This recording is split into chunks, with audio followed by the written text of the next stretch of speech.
BEd प्रथम वर्ष के सभी जिज्ञासुओं को प्यार भरा सादर नमस्कार। आज हम आपको जो है शिक्षा में नाटक एवं कला विषय से संबंधित जो प्रकरण है हमारा संगीत वाद्य यंत्र। संगीत जो होता है उसमें वाद्य यंत्रों का अपना एक बड़ा महत्व है। बिना वाद्य यंत्र के संगीत अधूरा है। तो उसके लिए जो संगीत में सबसे पहले हम ये बताएंगे आपको संगीत वाद्य यंत्र होते क्या हैं।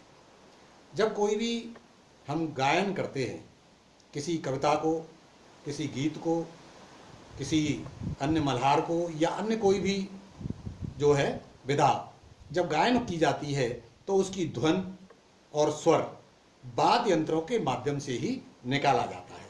धुन उसकी तैयार की जाती है, कैसे किसी गीत को गाना है, कैसे उसे प्रस्तुति देनी है, ये सारी स्थिति हमारी वाद्य यंत्रों के अनुसार की जाती है। तो ये हमारा वाद्य यंत्र में अब सबसे पहले ये आता है कि हमारे जो वाद्य यंत्र हैं वो हम जो है 4 प्रकार के वाद्य यंत्र पाए जाते हैं।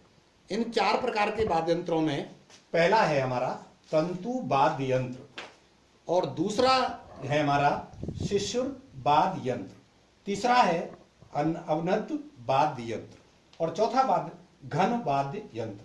तो इसमें जो ये वाद्य यंत्र हैं जिनके माध्यम से हम बजाने का कार्य करते हैं, इसी बजाने के माध्यम से ही स्वर और ध्वनि निकलती है। तो नृत्य भी इसी आधार पर होता है और संगीत का जो गीत है वो गायन भी इसी आधार पर किया जाता है। तो सबसे पहले हम जो है तंतु वाद्य यंत्र, जो हमारा तंतु वाद्य यंत्र है, इस संबंध में जो है आपसे चर्चा करेंगे।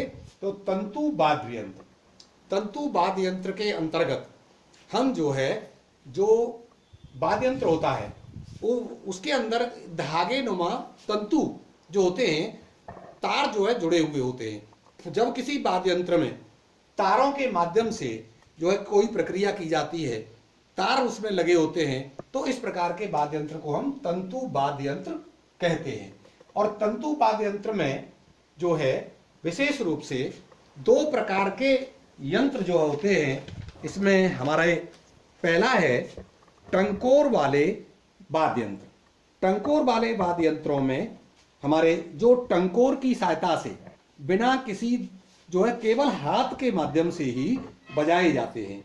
और ये जो है प्रमुख रूप से जैसे बीड़ा होता है और बीड़ा के अंदर तार लगे होते हैं और उन तारों को हाथ के माध्यम से ही जो है बजा करके स्वर निकाला जाता है।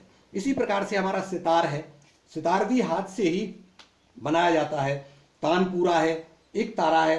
तो ये जो है इस प्रकार के आज बहुत सारे यंत्र हैं जो तंतुओं के माध्यम से बजते हैं और अपना स्वर गीत के साथ साथ प्रस्तुत करते हैं। इसके साथ तंतुओं में ही एक दूसरे प्रकार के यंत्र और होते हैं जो है तंतु के माध्यम से ही बजाए जाते हैं, जिनमें दूसरी किसी जो है तंतु लेकर के तंतु पर तंतु घुमाया जाता है, तब जो है वो चलते हैं। जैसे हमारा सारंगी है, सारंगी जो बनी हुई होती है वो तंतु के माध्यम से होती है और तंतु के माध्यम से ही फिर ही उसको बजाया जाता है।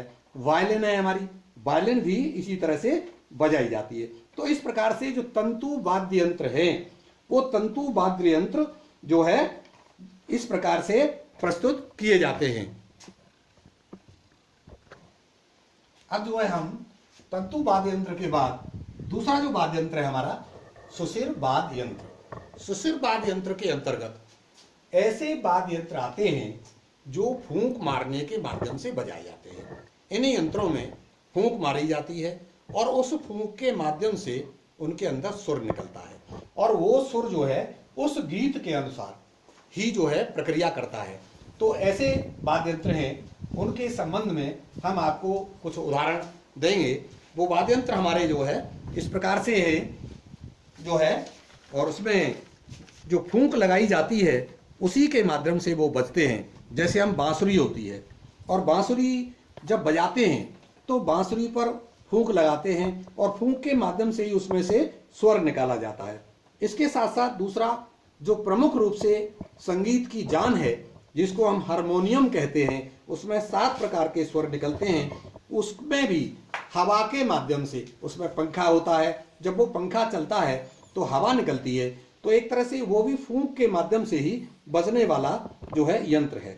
और इस वाद्य यंत्र से अनेकों स्वर, उच्च स्वर, निम्न स्वर, मध्यम स्वर, बहुत सारे स्वर तेजी के साथ निकलते हैं। इसके साथ साथ एक शहनाई है, शहनाई में भी जो है फूंक के माध्यम से ही बजाई जाती है। इसके बाद आपने देखा होगा बीन, बीन जो होता है जिस पर सांप बड़ी आसानी से जो है डांस करता है, नृत्य करता है, वो भी जो है फूंक के माध्यम से ही बजाया जाता है। और अंत में जो है शंख, जो आपने देखा होगा मंदिरों में शंख बजता है, ये शंख भी हमारा फूंक के माध्यम से ही बजाया जाता है। तो ये फूंक के माध्यम से, वायु के माध्यम से जो बजने वाले यंत्र हैं, उन यंत्रों को हम सुषिर वाद्य यंत्र कहते हैं। और ऐसे यंत्र जो है बहुत ही आसानी से गीत को जो है संगीत के माध्यम से बना देते हैं। अब देखिए सुषिर वाद्य यंत्र फूंक के माध्यम से हो गया। अब तीसरा जो वाद्य यंत्र आता है वो है अवनद्य वाद्य यंत्र। अवनद्य वाद्य यंत्र के अंतर्गत ऐसे यंत्र आते हैं जो चमड़े के माध्यम से मड़े होते हैं और चमड़ा उनके ऊपर लगा होता है और उसमें हाथ से, हाथ के माध्यम से जो है उनको जो है बजाया जाता है। तो इस अवनद्य में जैसे हमारा ढोलक है, ढोलक दोनों ओर से क्या है चमड़े से मड़ी हुई होती है और उसको बजाया जाता है। तो बजाने से वो जो है जैसा संगीत होता है उस संगीत के ही माध्यम से ढोलक जो है बजती है। इसके में जो है जो ढोलक के साथ साथ जो है मृदंग हमारा है, मृदंग भी एक ऐसा जो है वाद्य है जो चमड़े से बना हुआ होता है। इसके मृदंग के साथ साथ खंजरी आपने देखी होगी, उसको बजाते हैं, वो भी जो है चमड़े के माध्यम से ही मड़ी होती है। तबला आपने देखा होगा, तबला बहुत जो अच्छा वाद्य यंत्र है जो आजकल बहुत अच्छा प्रयोग होता है, वो भी जो है चमड़े से मड़ा हुआ होता है। डमरू आपने देखा होगा, नगाड़ा आपने देखा होगा, ढोल आपने देखा होगा, ये बहुत सारे यंत्र जो चमड़े से मड़े हुए होते हैं और वो जो है प्रयोग किए जाते हैं। इसके साथ साथ तो राजस्थान का एक बहुत फेमस ऐसा वाद्य यंत्र जो होली के समय पर बजाया जाता है, उसको हम बम की संज्ञा देते हैं। बम, उसको एक बहुत बड़ा, काफी मैं समझता हूँ 1 मीटर के क्षेत्र में बम होता है और वो जो है एक जो है लकड़ी के किसी उससे तेज आवाज करते हुए उसको बजाया जाता है। और इस प्रकार के जो वाद्य यंत्र हैं उन्हें हम अवनद्य की संज्ञा देते हैं। अब अवनद्य वाद्य यंत्र के बाद हमारा आता है घन वाद्य यंत्र। घन वाद्य यंत्र वो वाद्य यंत्र होते हैं जो किसी चोट के माध्यम से, चोट करके या जो है चोट मार करके बजाए जाते हैं और जो आपस में टकरा करके बजते हैं। तो जो आपस में टकरा करके वाद्य यंत्र बजते हैं वो हमारे वाद्य यंत्र घन वाद्य यंत्र कहलाते हैं। और वो धुन के साथ जो है गीत को एक ऐसे संगीत में परिवर्तित कर देते हैं जो हमको, हमारे कानों को बड़ा मधुर लगने लगता है। तो इस प्रकार के जो घन वाद्य यंत्र है उसमें हमारा सबसे एक तो जो है मंजीरा आपने देखा होगा, जो कीर्तन विशेष रूप से किया जाता है उसके अंदर मंजीरा जो होता है, दोनों हाथों में उनको लेकर के हम जो है इस तरह से बजाते हैं। तो एक बजाने की जो ट्रिक है, उनकी बजाने की जो धुन है वो जो है बहुत अच्छे गीत के साथ, भजन के साथ बजाई जाती है। तो वो हमारे घन वाद्य यंत्र के अंदर आता है। इसके बाद झांस, एक झांस जो है इसमें लकड़ी की बनी हुई जो पट्टियां होती हैं उसमें जो है झांस में अंदर जो है लोहे के बने हुए जो सितारे लगे होते हैं और उनको इस तरह से जब बजाया जाता है तो उनकी आवाज उस गीत के साथ, भजन के साथ जोड़ दी जाती है। तो इस प्रकार से जो वो है आवाज करते हुए घना नाद, तेज आवाज करते हुए घन नाद करते हैं। तो इस प्रकार के वाद्य यंत्र जो है वो घन वाद्य यंत्र कहलाते हैं।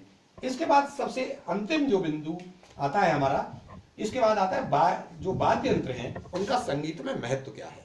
देखिए, जिस प्रकार से एक व्यक्ति से यह कह दिया जाए कि आप नृत्य करिए और वो नृत्य करता है और नृत्य करते वक्त उसके पैर इधर उधर पड़ते हैं, और किसी से यह कहा जाए कि आप गीत गाइए तो गीत जो है वो उसकी धुन एक जैसी नहीं रहती, उसकी ताल एक जैसी नहीं रहती, उसका स्वर एक जैसा नहीं रहता।